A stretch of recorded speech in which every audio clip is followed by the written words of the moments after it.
Ladies and gentlemen, Jonathan Winters. Thank you for coming on the program. I am so excited you're here in my studio. I don't know how I'm going to do this because... Did you put this all together in therapy? This is the kind of thing we made the first time I had to go away. Wonderful little desk, almost for children, and you're an adult, but it works. The little glasses of water here. On the Leno show, and excuse me, the other people, Letterman, you don't even get this. You just got to look from him. So I'm a step above that. But you're a step above that. And this is, I didn't bargain to be this low, but I can understand it, and I'm not apologizing, and you don't have to apologize. I want to say this to your many fans, and say this to you directly, whether there's a camera back here or not. I watch you, and that's why I'm on the show.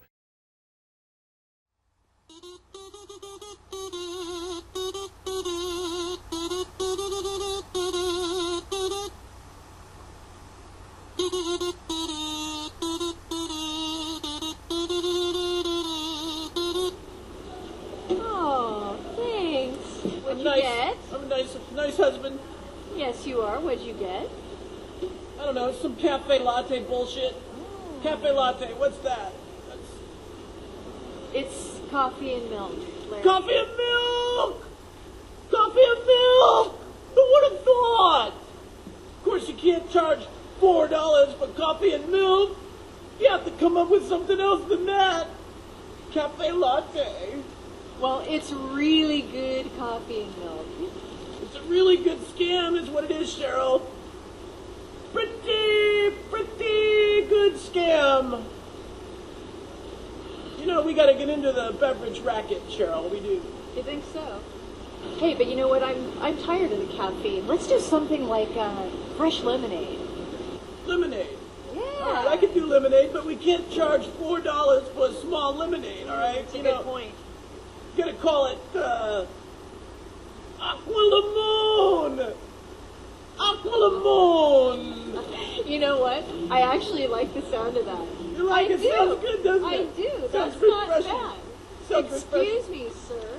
May I have one of those, what is that? Lemon water? Much more than lemon and water, madam.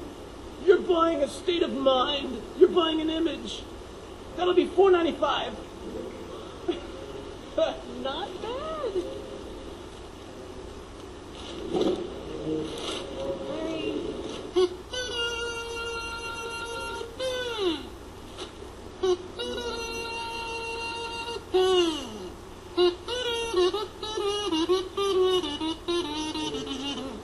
Larry. Larry, what are you doing? Don't you miss Don Adams? Not that Get smart. much. That was my favorite show. That was really good television. Not like this crap today. Like the crap today. What, like Seinfeld? Oh! Oh, watch it, woman! That was a low blow. You walked right into that. That one. was a low blow. Chief, I'm hot on the bad guy's trail. Nobody knows I'm following him. We've stopped into a cafe to get an Aqua Limon. What is that, Chief? It sounds really refreshing. Nobody knows I'm following him. Yo, Maxwell, you might want to think about getting a cell phone. People don't talk in the shoes anymore. Damn it. Just an idea. This is your captain speaking. I do recommend that you keep your seatbelt fastened and please don't wander about the cabin because there may be some turbulence that we encounter. So I'm just letting you know, okay? Now, first of all, what I'm going to be talking about tonight, I'm going to be getting into some very personal information, some information on a personal note that I haven't talked about previously. We do need to talk about my new book, Holy Libel. It's a very unique book, and it's about my personal life experience being transgender. And my having grown up in such a fundamentalist Christian family, okay? Not Jewish, but Christian fundamentalist family.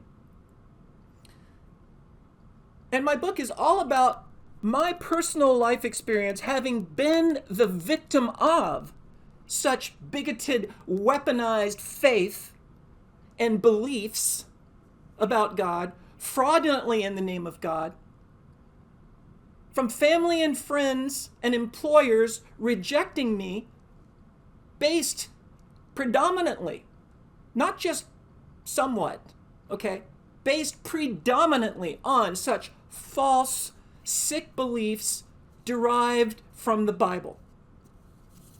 Holy Libel, my book, is all about how, as a result of such a horribly painful life experience, it was in the pain of that process that I was spiritually led and given the wisdom and the healing answers that I bring in the book.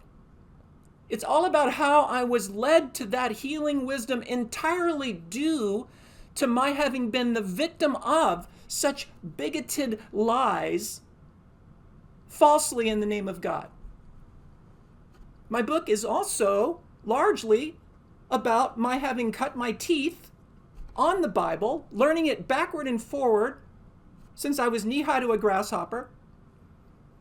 And in the process of learning it backward and forward, my seeing the undeniable lies that are rampant, not just a little lie here, rampant, major lies all throughout the Bible, therefore making me uniquely qualified to effectively show my readers the many actual examples of those lies in the Bible,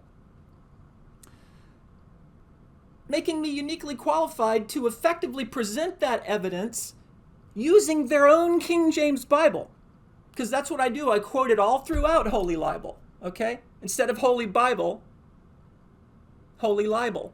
And I quote the King James Bible all throughout my book, showing the examples for them to read for themselves and finally recognize those lies for themselves.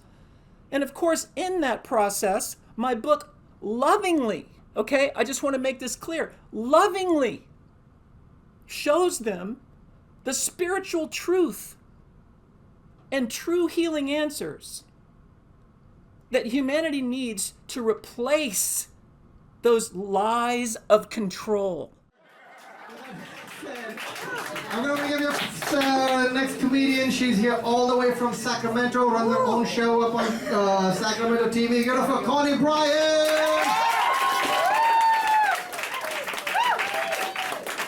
Another big hit for Samson Collect Car, everybody. You guys think this microphone's tall enough for me? I'm Connie Bryan, and do I seem tall to you guys? I like being tall, I really do. I just get tired of people coming up to me going, yo, you play basketball? No, do you play miniature golf? I saw the little putter and I just assumed, oh look, now it's a 3-wood. That's kind of a joke grenade a couple of years ago.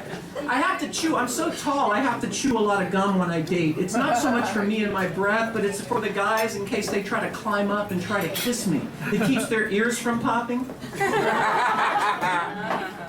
See me after the show, okay? But listen, ladies, I don't leave the girls out, okay? I just give them half a piece, because you only have to climb up half as far. Here you go.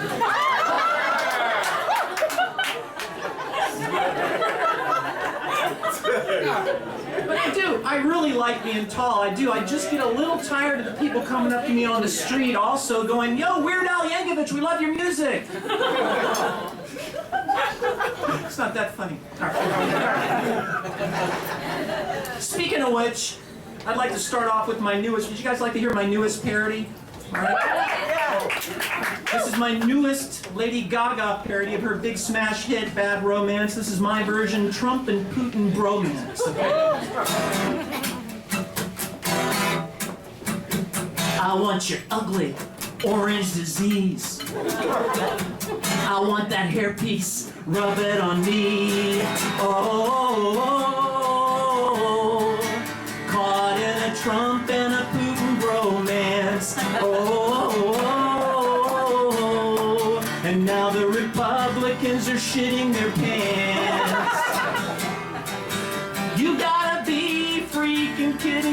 How can this be really happening? How could anybody be dumb enough to even vote for such a piece of shit? Donald Trump is such a fake-haired fucking moron. Donald Trump is such a fake-haired... Donald Trump is such a fake-haired fucking moron. Donald Trump is such a fake-haired fucking moron. Show us your taxes. Caught in a Trump and a Putin bromance. Maybe it's time we all move to France. Well, since my childhood, I was rolling on the floor laughing, so it's going to be really hard for me to interview you without... Well, you're certainly nothing like my parents, because they were like this. What is he doing? What is this? And you were doing your routines when you were a child? Oh, yeah. I was an only child. And I thought foolishly I'd be number one first on the will. And I'd get that wonderful desk that my great-grandfather had, or great-grandfather, roll-top desk. I'd get the Civil War sword. I got stiffed. I didn't get anything. I did get a softball that was eaten by a bad dog. And that's about it, and a picture of the family, which I burned.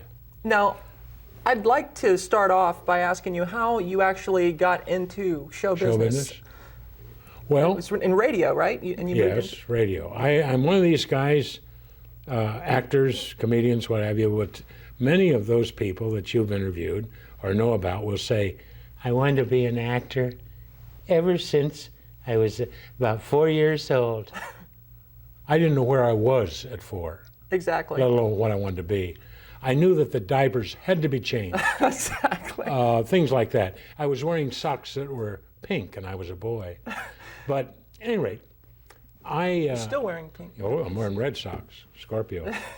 Not red socks necessarily, just red socks for Scorpio. That a woman, blue hair, asked me the other day. She said, "What is your sign, Jonathan? And be serious." When you hear this, you see, life is a lecture. And I said, "What is my sign? Slippery when wet." Right now it's totally clear as a bell that our nation's freaking out the whole world. He's got his finger on the nuclear button while he's tweeting like a 12-year-old girl. You guys know the chorus. Donald Trump is such a fake-haired fucking moron. Donald Trump is such a fake-haired fucking moron. Steve Bannon's white trash. He's fucking Kellyanne. They're second cousins. Check it out on Ancestry. Caught in a Trump and a Putin romance. And now the Republicans are pooping their pants. You know, even people who are mentally challenged, at least they know they're smarter than him. I swear to God, he likes to talk about dating his daughter. Right? Yeah. But even Ivanka won't go out with him. One more time, everybody! Donald Trump is such a fake-haired fucking moron. Donald Trump is such a fake-haired fucking moron. Show us your taxes. Thank you!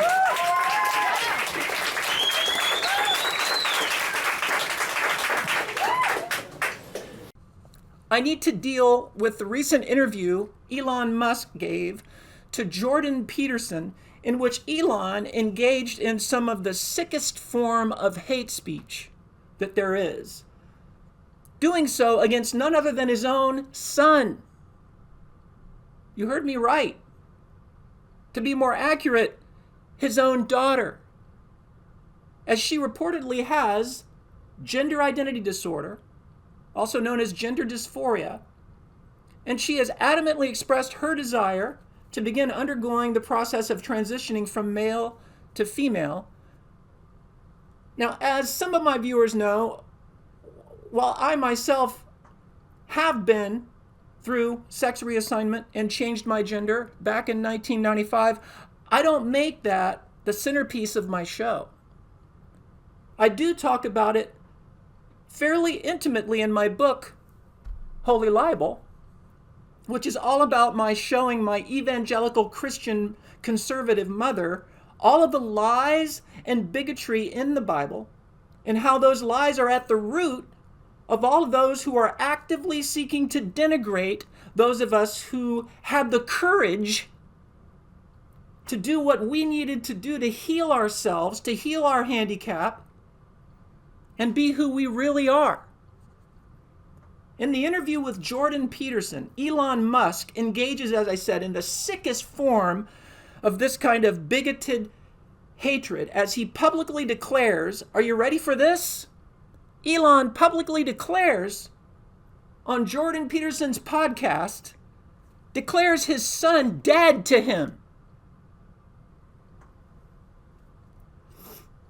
Simply because his son has expressed the need to change their gender. Dead to him. Initially, the viewer hearing this from Elon, initially when you're watching it, you think Elon is saying his son is actually dead. You're like, oh my God, how did he die? Did he commit suicide or something? But finally you realize his son is not really dead, that this is his hatred coming through. The sick degree of lack of understanding and support for his son as he angrily says to Jordan that his son is now dead to him. Furthermore, Musk shamefully tries to say he was tricked. Musk trying to say he was tricked into signing the necessary medical release forms in order for his son to begin hormone therapy and what are called puberty blockers. Elon admits that he was told the gender conflict was to the point that if he didn't allow this for his son, that his son could commit suicide. This is not tricking a parent. This is how mentally depressing such a condition can get for some people. This is absolutely true that a child who has this in a very chronic way can easily get to the point where they're so depressed that they become suicidal. It's not tricking him. Musk angrily and repeatedly continues to denigrate his son, I should say his daughter, and then even makes a threat. All right? It didn't just stop in him saying his son is dead. He makes a threat, a broad threat toward the transgender, I guess you'd say, community, if you want to refer to it like that. Makes a threat saying he's going to put an end to the woke, he calls it the woke trans cult that killed his son.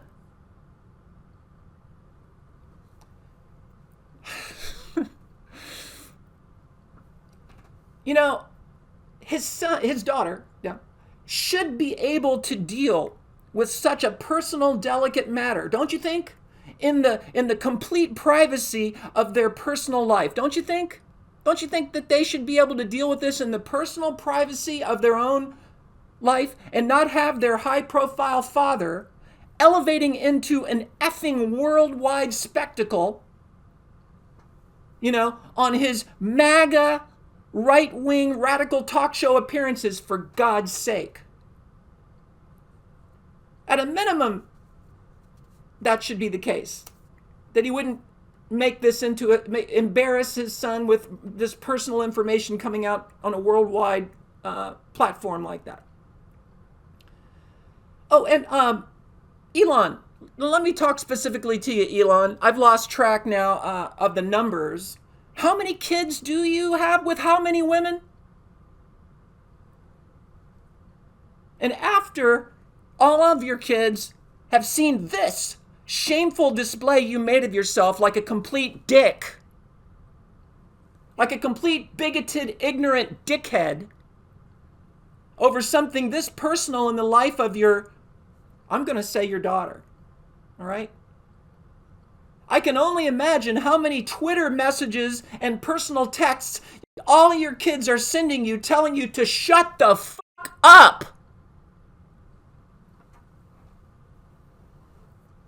Telling you to shut up, telling the world about our personal lives, Dad.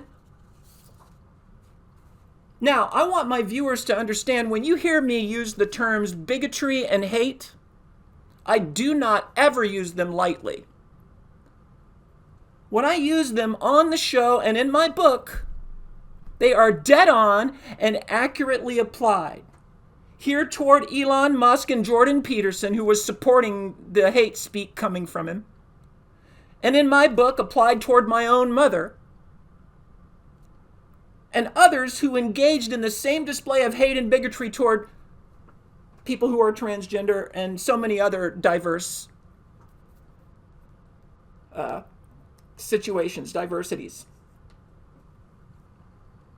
Especially toward one's own child who is dealing with such a severely psychologically painful condition, is because it is coming not just from simple ignorance, but it is coming from willful ignorance. Deliberate, selfish, and intentional refusal to show even the most remote degree of effort to try to understand the condition. That's why I spend a fair amount of time on it in my book. In addition to exposing the lies for you to see with your own King James Bible, I spend a fair amount of time helping you understand, what I've been through that helped open my eyes to what true spirituality really is, having gone through it myself. And now, a brief campaign message from Massachusetts Senator Elizabeth Warren. Hi, America. I'm Elizabeth Warren. And I just want to thank Connie Bryan for giving me a few minutes to come on her show tonight and talk to you, all her wonderful, progressive-minded viewers. And as you may know, I've been coming under heavy criticism for not being electable with Republicans lately. And a recent poll actually showed that faced with a choice between voting for me and Donald Trump, most Republicans would rather schedule a double root canal with their dentist than turn out to the polls on Election Day. One poll actually showed that most Republicans would rather vote for Hillary Clinton than vote for me. So I've got to make some changes to my image. I don't want all of you to freak out and be alarmed when you begin to see in the coming weeks and months me doing some things that maybe you might find just a little bit repulsive, maybe extremely repulsive to you. Because I'm going to be changing my image and doing some campaigning down in Florida and the deep South Republican districts. Doing a lot of photo ops, eating a chicken sandwich or two at Chick-fil-A, devouring a plate of barbecue ribs at the Golden Corral, eating an entire T-bone steak at the Sizzler. Instead of my daily Starbucks, mocha latte and my breakfast sandwich there, I'm going to probably be frequenting the Waffle House. But I'm a patriotic American, and I do what I have to do, for this country and for you. I just want you to know. So don't forget that when you see me doing some ridiculous overpriced spending on uncomfortable shoes at Dillard's, Nordstrom's, and Macy's in the mall. But you guys will know, you'll always know the truth, and that is that I wear, of course, Indian moccasins, because I'm 1/32nd Native American, okay? So don't forget that. You can't run a country in Nordstrom high heels. I mean, I think that even the supporters of gay mayor Pete Buttigieg would understand that, right? I knew there wasn't going to be a used Plymouth for me or something like that, or a set of toys that, left over from Christmas or stolen from the Marines and Toys or Tots. Any rate, I said, I got to go on this show if the lady will have me on the show. Because a lot of people will say, and have, unfortunately, I don't know, you've had a lot of problems, and which I have. I don't lie, but I don't talk about them because other people can You've been diagnosed bipolar. Oh, yeah, I know, and I'm not. Believe me, I tell you, I was maybe at one time, but I'm really now, as within the last couple of years, polar. I tell you why. Because my wife and I went on a cruise, and we went around the Antarctic. Right. So I'm just polar. I haven't been to the Arctic, you say. So you're but just... I've been to the Antarctic, so I'm just polar. Okay. This is the behavior of corrupt monopolies that are trying to destroy freedom and democracy in our country. So the ancestors of these globalist elites, okay, they had the first world control agenda in which they wanted to use the lies of control of superstitious religious beliefs, in which I expose in my book Holy Libel, instead of Holy Bible, Holy Libel. And I cover it better than any book out there, showing the evidence using the King James Bible, showing you the lies of control all over, rampant in the Bible. The hypocrisy, I show it better than any other book out there, so you can see the fraud and the way that was used to control people with fear and guilt, instead of them learning true spiritual truth, which I also cover in the book. So the organized religions of Judeo-Christianity and Islam were the very first version of the propaganda and lies of control we refer to today as the New World Order. It was 1.0, okay? And it's also the first version of what we refer to today as the mass media. That's important for you to understand. The Bible was the first form of propaganda with mass media. And what they did was they stole and weaponized much older myth models, like the Savior God-man that was much older than Judeo-Christianity. And the myth models of the virgin birth existed long before Judeo-Christianity. And they stole the resurrection of the Savior God-man myth model. All these were just not meant to be taken literal. Myth models used by much older ancient civilizations like the Kemet, or later referred to as Egypt, Kemetic culture in the Nile Valley. They pioneered these myth models that Judeo-Christianity ended up stealing and then literalizing and weaponizing. And even Christmas, even the celebration of Christmas, it always was a long-standing practice to have a winter festival to celebrate the end of the year and the rebirth of a new year, okay? And they stole that because they knew that they were going to get people to believe in their new lies of control. They had to continue to have a party and festival at that time of year. And so they stole all these things in creating this. And then what they did, because they knew a lot of people knew about those ancient myths they were stealing, is they wouldn't let people have a copy of the Bible. So there were the Dark Ages in which the Catholic Church wouldn't allow anybody to see it. They had to just listen to what the priest told them. They couldn't see the source of the material that they were being told they had to believe.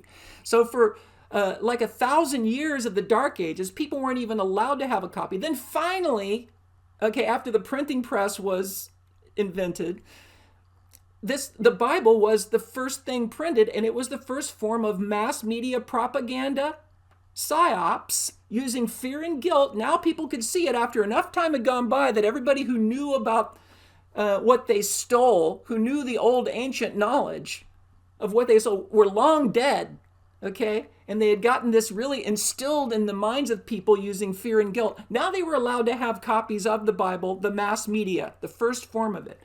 And like I said, that was the first version of an agenda for world control using the superstition that they knew people had, their tendencies to believe in such superstitious beliefs in such a barbaric time back then. And so they preyed upon that, P-R-E-Y. They preyed upon that psychological tendency of people. And this was an agenda, an empirical agenda, to use those religious beliefs to control the minds of the masses. So I define this very effectively in my book, Holy Libel. And so we covered that a lot in part one. Now, moving on in part two, I want to talk a little more about 2.0, New World Order 2.0. those behind this, those behind 2.0 are also part of why they don't want books like Holy Libel to really get a lot of traction. They don't want to lose the benefits that they've gained in all of their non-government organization think tanks and deep state CIA, NSA, MI6, intelligence psyops research over the years, covertly perfecting their models of how to manipulate humanity based precisely on such false belief systems that you've been falsely and deliberately programmed with by them for dozens of centuries now. So, like I said, my book, Holy Libel, is unlike no other book I've seen out there in how effectively it shows the reader, using their own King James Bible, all of the rampant, undeniable, man-made lies right there for them to see in black and white. But that their pastor or rabbi or imam, never showed them in the Bible or the Koran, in the Torah or the Tanakh. So Holy Libel is entirely about showing the reader that the problem is you've been lied to by the institutions you thought you could trust the most. And more specifically, that the reason we have all of this violence and hate still running rampant today, leading to the continuing vengeance-based warmongering in the Middle East we're witnessing right now, is entirely because this is so important, so please follow me here. The reason we still have all this violence and hate and division is entirely because we have been lied to about who and what we are. We've been lied to deliberately about what spirituality is. This is so important. This is so key. There's nothing more important than what I'm talking to you about right now. We've been lied to by the fraudulent, elitist, man-made crafters of the Bible and the Koran. We have been lied to by the Jewish crafters of the Old Testament of the Bible, which they call the Torah and the Tanakh. We've been lied to by the Christian crafters of the New Testament, that being the Roman Catholic Church. Okay, if you say, well, I'm a Baptist, so it doesn't matter. You say, I'm a Church of Christ, or I'm a Lutheran, or I'm a Presbyterian, or no, it doesn't matter. All of that is Catholicism. Roman Catholicism created the myth.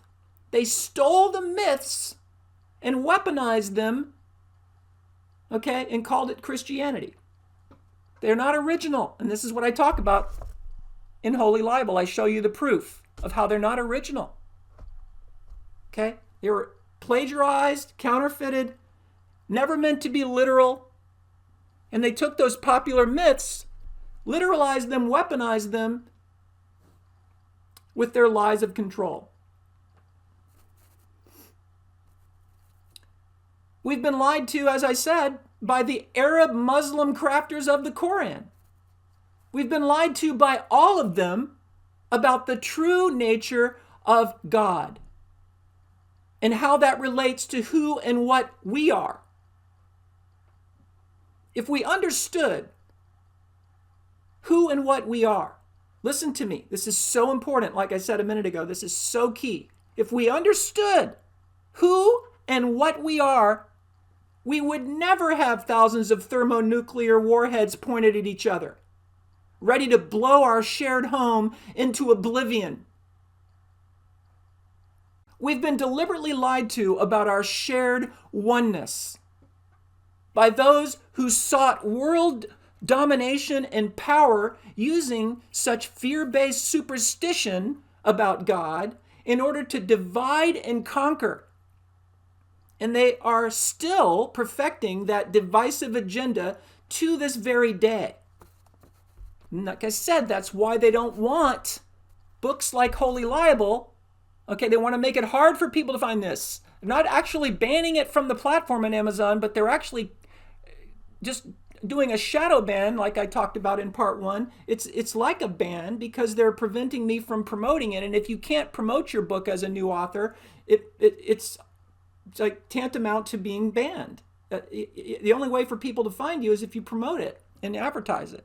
Okay, so the powers that be, they don't want these lies of control to be challenged, that they know how to manipulate. That's why I showed you that clip from Google, the leaked training video, and the one that Snowden did, because they're talking about how both Snowden and myself were telling you they're profiling you, and they want to be able to profile you. They want to have these common divisive belief systems that they can play off against each other and learn and how to, take that groupthink and study it and then be able to manipulate you with it.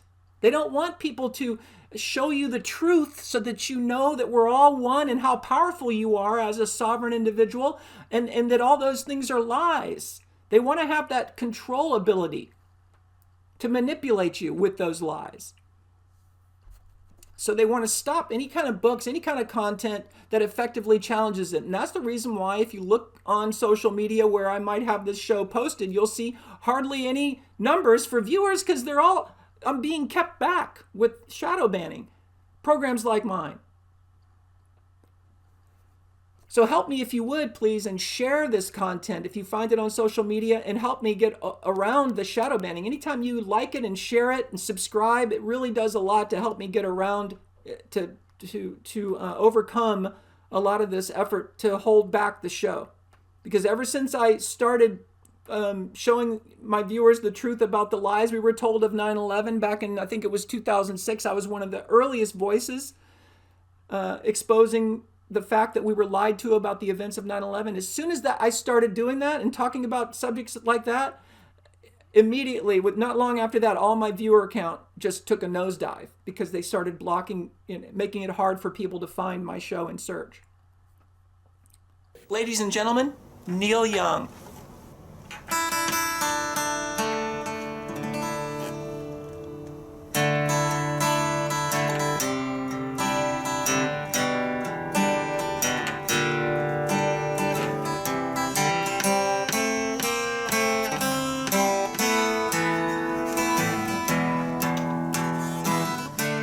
You lying about your Russian friends and all your treasonous shenanigans. Ooh, the damage done. I see your hair weave going up in flames. You know you only have yourself to blame. Ooh, the damage done.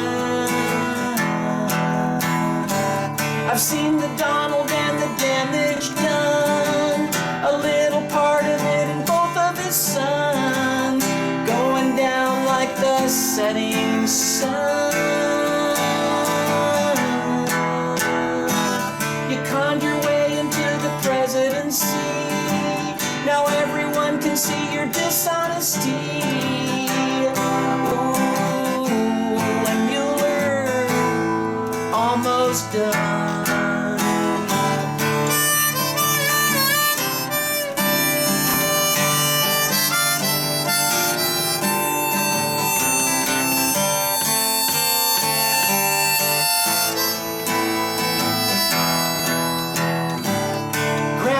You thought you had it made. You lied to hide the fact that Stormy got paid. You fired Comey to keep us from finding out. I sing the song cause you're a piece of shit, and cause we all know that you're Putin's bitch, and also cause it really scratches my itch. I've seen the Donald and the damage done, a little part of it in both of his sons, but they don't get a pass just cause they're so fucking dumb.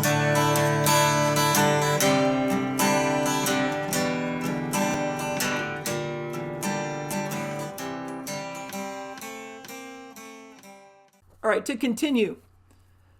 As I said, we've been lied to about our shared oneness by those who seek world domination and power using fear-based superstition about God to divide and conquer. And they're still perfecting, like I said, that divisive agenda to this very day. But what they didn't count on was people like you and me who are not going to tolerate their corruption and lies standing in the way of healing for humanity any longer. So, in Holy Libel, once and for all, I show my readers these lies, like I said, using their own Bible, and I show them where real healing comes from in the corrected understanding of spiritual truth. There is spiritual truth, okay? Even those of you who call yourself atheists, actually, anytime I've come across an atheist, the vast majority of the time, I've actually got them to rethink their position based on how I explain to them the nature of God. And once I explain to them that it's not this exterior male, patriarchal being entity in the sky arbitrarily, being only he was responsible for creating everything, and just arbitrarily waiting to condemn anybody who doesn't believe it. They know that that's horse shit, okay? Atheists know that. And so the problem is that they haven't really been helped to understand the correct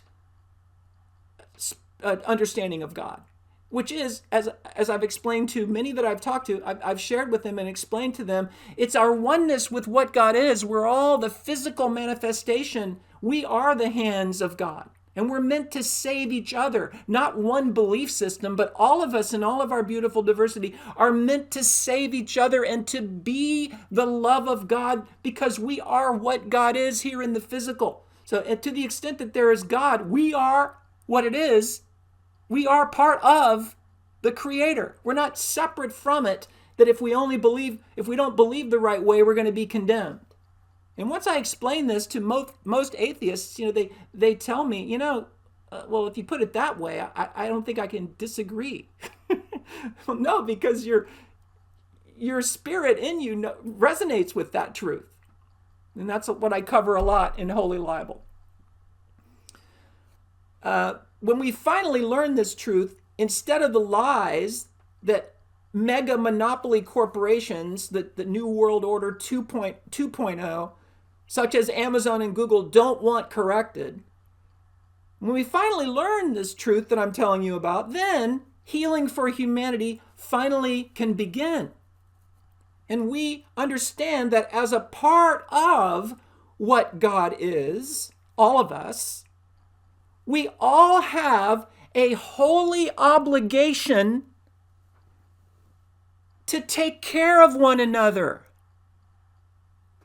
Okay?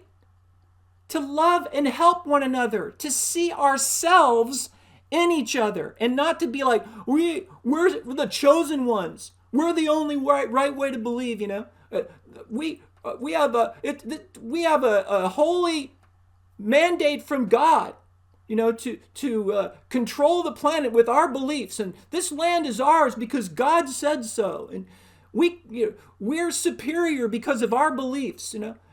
All of this is rooted in Judeo-Christianity and Islam, and it's all a bunch of man-made horse shit. And it's time that we wake up to this so that we can finally start healing this place. And like I believe I mentioned this in part 1, to the extent that there's a heaven or a hell, we create it. And right now, and as we have for the last, several thousand years, at least the last 2 or 3, 4,000 years, we've been creating hell. And it's time to start creating heaven with these truths that I'm bringing you. By taking care of one another, by waking up to the fact that we've been lied to about the nature of spirituality, and that it's divided us by design. Did you hear me? It's divided us by design, and it has to stop now. And that's what I bring to light in my book, Holy Libel. we all have a holy obligation to recognize our shared divinity in each other and to let go of divisive false belief systems that look at others as a vast number of Jews and Palestinians look at each other, to use the recent events in the Middle East as a perfect example, thinking the other is the infidel. You know, the same can be said of how a vast majority of Christians look at non-Christians, of course. So when such harmfully divisive, institutionalized lies are exposed, it makes it impossible for Google, Apple, Amazon, and other such monopolies to rely on their algorithms that they've perfected using their predictive behavioral sequencing models that they know work on so many of the masses who hold such superstitious and fraudulent programming about God. It makes it impossible for them to do that, to control you, when you wake up to these truths I'm sharing. When all of that fraud is exposed, humanity finally begins to awaken to a new spiritual renaissance. There are others who have started copying that term. I was the first one to use it. I've been using that term for a long time now in my articles that I write on my blog. I talk about it, a new spiritual renaissance, in my book.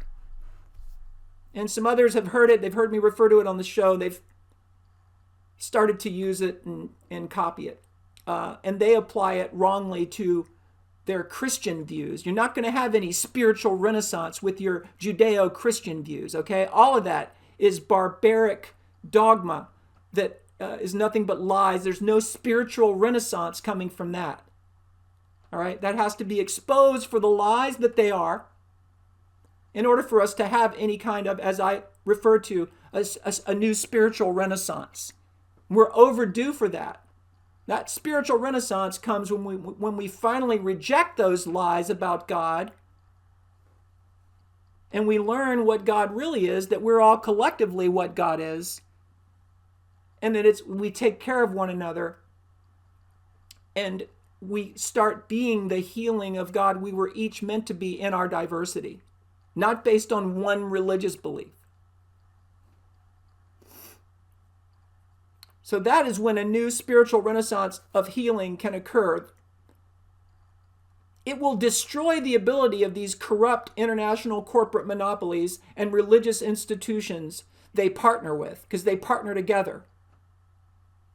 This truth that I'm bringing you, it will destroy the ability of these corrupt international corporate monopolies, the 2.0 version of the New World Order, and the religious institutions that they partner with, to continue to oppress our freedom and our ability to achieve our full potential as a part of what God is.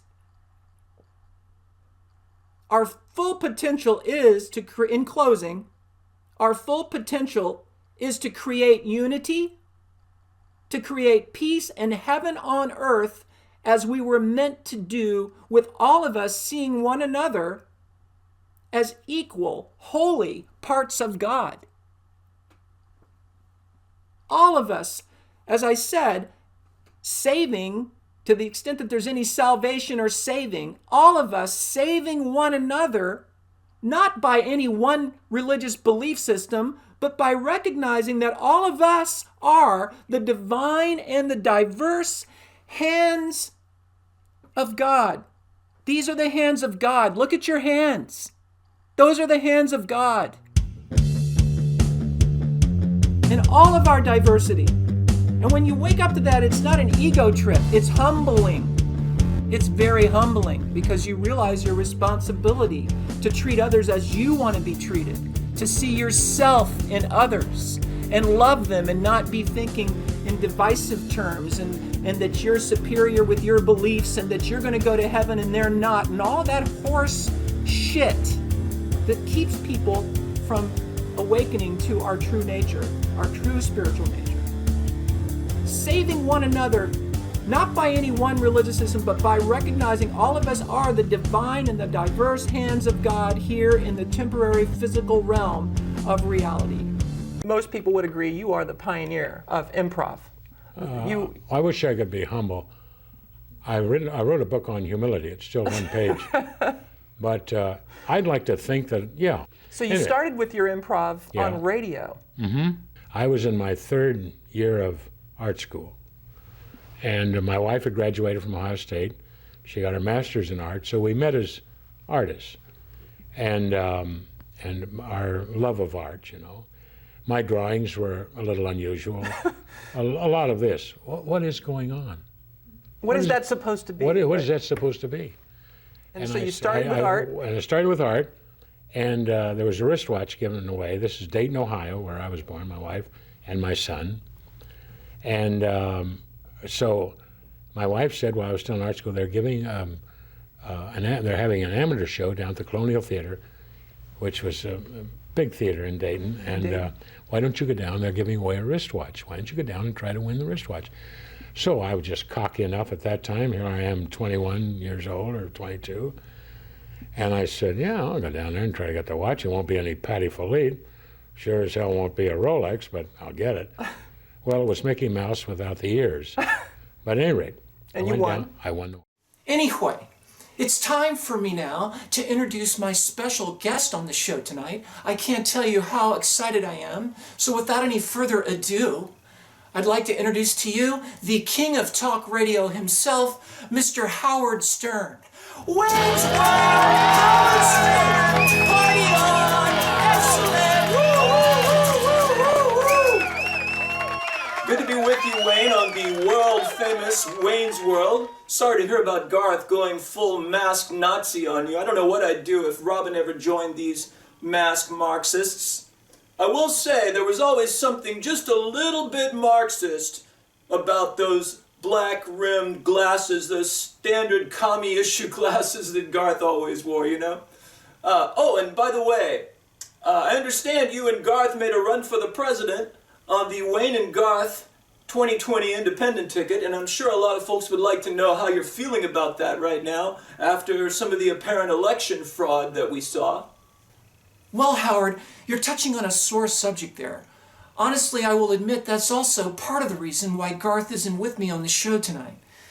I will say that the Wayne and Garth 2020 ticket didn't fare as badly as many people think. We did really well in Alaska, for example, with the Eskimos. Turns out the Eskimos really like Wayne's World.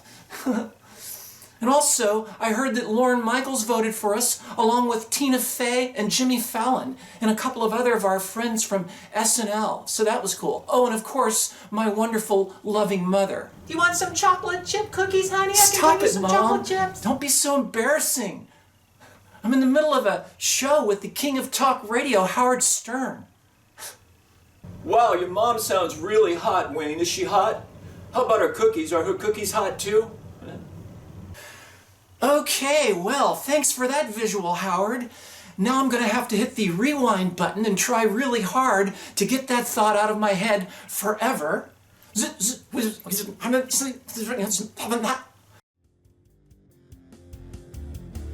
Connie Bryan, everybody! All right! Thank you, Christian. I'm Connie Bryan, and I'm so excited to be here with you guys. What a great audience.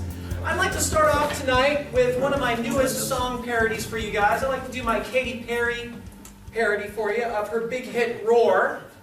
Now this is Katy Perry if she had sleep apnea and an unsupportive boyfriend. Okay, sleep apnea and an unsupportive boyfriend. I used to plug my nose and hold my breath, afraid I'd wake you up and you'd get pissed. So I'd lay awake silently while you'd sleep so peacefully. I guess that I forgot I had a choice. I let you push me past the breaking point, till it finally dawned on me, if you want to have sex with me. Well, you had me down, but you can kiss my ass, cause I've had enough, I'm gonna get some rest. You hear my voice, you hear that sound, like thunder gonna shake the ground. Cause I got the eye of the tiger. Bullshit is over, cause I'm stealing the cover. You're gonna hear me snore. I'm in the lion. I'm gonna sleep like a champion, and I better not hear no more tension. If you want anything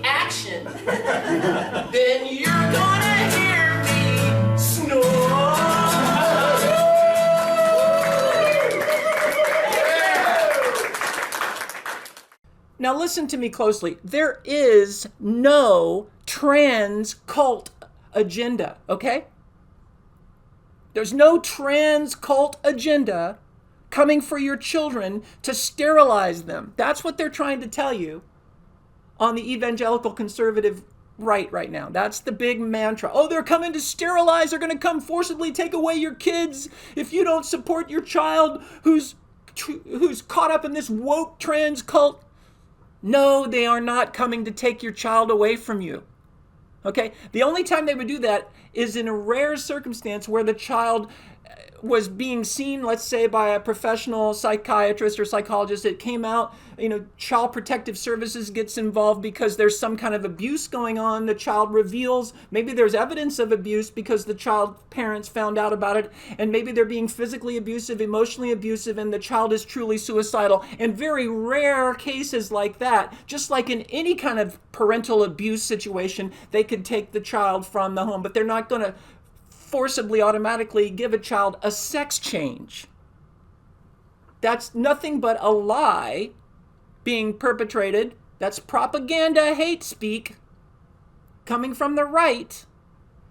All right, they don't give children sex changes, okay? They do wait. It's very, very rare that they ever would do that. That is just, even to say that's anecdotal would be, not the right word to use. It's so rare. Okay, it'd have to be such a chronic, obvious situation, almost like someone who's born a hermaphrodite, where they have both genders, and even then, I've written about this. I think I wrote about it in my book. I'm pretty sure I did. Even with those who are hermaphrodites, they learned not to go ahead early on when they are right after they're born or while they were a child and change them from one to the other, because they know that the gender is where? Where is your gender determined? Is it between your legs or is it between your ears? It's between your ears. It's up here in your brain, in your mind. Okay, so way back over 50 years ago, they were screwing up, and doctors were changing a child's gender from one to the other when they had that condition called being hermaphrodite, where they had biological anatomy of both genders displaying. They would make the mistake of changing them from one to the other. Then they learned, hey, wait a second, because there were kids who were depressed after that had been done, and they really weren't that gender they changed them to. So they learned you got to wait. Now, well, that's still applied even to people who aren't hermaphrodites but have gender identity dysphoria as children. Okay, there's standards of care. They're called the Benjamin Standards of Care, and they are strictly followed. And they do not just give children a gender change. They may allow them to be on puberty blockers, and that's even in rare situations when they're under the care of a psychiatrist. So I just wanted to make sure I touched on that for a bit. But there's no trans cult agenda coming to get your children to sterilize them. That's just the BS lie that these Christians, Trumpers, are pushing to create hate towards those who are transgender and those who support those of us who are. On the contrary, so let me just say, like I said, that's the evangelical Trumper conservative hate speech spreading at a fever pitch. And I've got news for Elon. I've got news for you, Elon. You are not going to put an end to anything. Okay? On the contrary, Elon, love, understanding, healing, the golden rule are going to put an end to your hate speech. You got it? That's what's going to have an end put to it. Your hate speech. Let me make something crystal clear here. And I'm still talking directly to Elon. You do not have the moral high ground with your willful, deliberate, hateful ignorance and refusal to try to understand your son's condition, your daughter's condition. She has the moral high ground. Did you hear me? She has the moral high ground, not you, Elon. And good for her that she has the courage to do what she needs to do to be happy, despite this kind of hypocritical hate coming from her own father. That's exactly the same thing that I had to do. And I finally was able to create a beautiful, happy life despite the religious bigotry and rejection from my Christian family, who couldn't have behaved more immoral. So make no mistake, Elon, it is your hate that we are going to put an end to. And we are not some woke trans cult. We, all of us, are simply the majority of humanity who are committed to loving, healing, and supporting one another, not using superstitious, weaponized faith and beliefs, faith, to denigrate others, but instead using the golden rule and treating the diversity of all humanity with the love and understanding that we ourselves, including you, Elon, would like to have from others. We have Wing Commander Leslie Fitzpuffin, who's flown a secret aircraft from London to Labrador and into right field. So what was the big thrill when you flew over Dayton for the first time? Jonathan, my parents were missionaries. I've lived in India where father and mother Christians were trying to, push the Bible about. And I've lived in Rome and I lived in Madrid, but to fly over Dayton, Ohio, God, I flew in at night, you see, and it was like flying in over a series of sparkling diamonds on a velvet carpet. Well, that's all crap. And people, the board lit up like a Christmas tree. Who the hell is this guy? Who are you kidding? Dayton, Ohio, gonna look at a carpet. We don't live out of Frigidaire. You know what, this place is a major, like a toilet out there. Well, got a lot. The manager from the station came up. Who are you talking to? Well, I said, he's gone now. Let's don't do that interviews anymore with people that are strange. Just do time and temperature, play Nat King Cole, pick up your check and go back to art school. So the management really thought someone had interviewed someone. That's how bright they were. Once again, Neil Young.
challenging. And not for the reasons that some of you might think. Not because of my height. I am almost 6'4". And not because it seems like every time I'm on a date, people are always coming up to me with a Sharpie at our table going, "Yo, Brian, love your swordplay on Game of Thrones." It's like, not helping. Not because I'm this tall. I'm almost 6'4". Not because every time I'm on a date, people keep coming up to our table with a Sharpie going, "Yo, Brian, love your swordplay on Game of Thrones." Not the badass chick that kicks all the guys' ass. It's not helping, no. Dating's been frustrating for me because I've found that guys tend to have, shall we say, very unreasonable expectations early on in the dating process. Have you noticed this, ladies? No, dating's been challenging because it seems like what I've found, my experience, guys can have very, shall we say, unreasonably high expectations early on in the dating process. Have you noticed this, ladies? Like, for example, last week, I'll give you an example. My date got pissed at me because I wouldn't go all the way with him. First of all, it was our first date. Call me a traditionalist, but let me ask you, does my pussy really have to be a hoagie on our first date? You know, all the way with lettuce, tomato, pickles, and onions, and fucking special sauce. With sesame seeds on my buns. I don't think so. Secondly, he took me to the In-N-Out burger. Right, I'm sorry guys, this is not a very good foreplay restaurant. I think if you have sex on the mind, you can afford a chicken, a few extra bucks for some seafood or some Italian, right? At least some wings and Hooters. Come on. Thirdly, we ate for free because his mom works the fucking drive-thru there.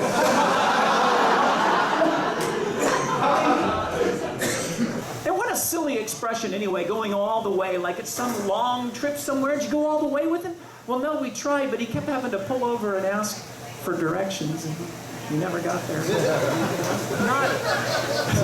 But see, this is the perfect case in point for the difference between the sexes. And what a silly expression anyway, going all the way. Did you go all the way with him last night? Well, no, we tried, but he kept having to pull over and ask for directions, and we never got there. This is the perfect example.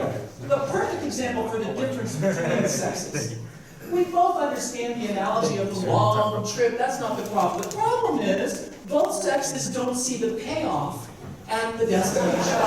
The man sees the destination as a grand destination. The Grand Canyon, if you will. He doesn't get to see it that often. Oh, sure, he's seen lots of pictures and porn, but that's not the same as actually being there and staring over the edge of the precipice. I mean, it'll take your breath away. The man knows that it's going to be a long trip to get there. The problem is he's always in too much of a hurry to get there, to get her done, you know? And he's always breaking all the posted speed limits and running all kinds of red lights, which gets to be annoying, not to mention unsafe. We are trying to have safe sex, right? You see, the man sees the destination as a grand destination. The Grand Canyon, if you will. He doesn't get to see it very often. I mean, sure, he's seen lots of pictures and porn, you know, but that's not the same as actually being there and staring over the edge of the precipice. I mean, it'll take your breath away. And the man expects it's going to be a long trip to the Grand Canyon. The problem is he's in too much of a hurry to get there to get her done, you know? So he likes to break all the posted speed limits and run all kinds of red lights, which gets to be very annoying, not to mention unsafe. Aren't we trying to have safe sex? The man's afraid that when he gets inside the Grand Canyon, it'll make him feel small and insignificant. But there's always the chance that she'll ooh and ah, you know, some courtesy oohs and ahs. I mean, I always do that. The man's afraid that when he gets to the Grand Canyon, it'll make him feel small and insignificant. But he's used to that. There's always the chance that she'll ooh and ah, give him some courtesy oohs and ahs. I mean, I always do that. The man's afraid that he might even get lost inside the Grand Canyon, so he comes prepared with his compass, GPS, Android watch, you know, but he's not even sure she's going to give him a signal inside there. But all things considered, his manhood demands that he complete the journey and go all the way. And he's motivated the whole time by one thing. The man can feel the payoff coming, pun intended. We women, on the other hand, we're completely different. We've taken guys all the way to the Grand Canyon plenty of times before, and we rarely experience any kind of payoff, so we found that a more practical, economical use of our time is to slow down, stay under the posted speed limit, run a bubble bath with some Merlot. It's all about the right vibe, right? And make the long trip alone. You only need one hand on the steering wheel, if you know what I'm talking about. Thank you very much. I'm Connie Bryan.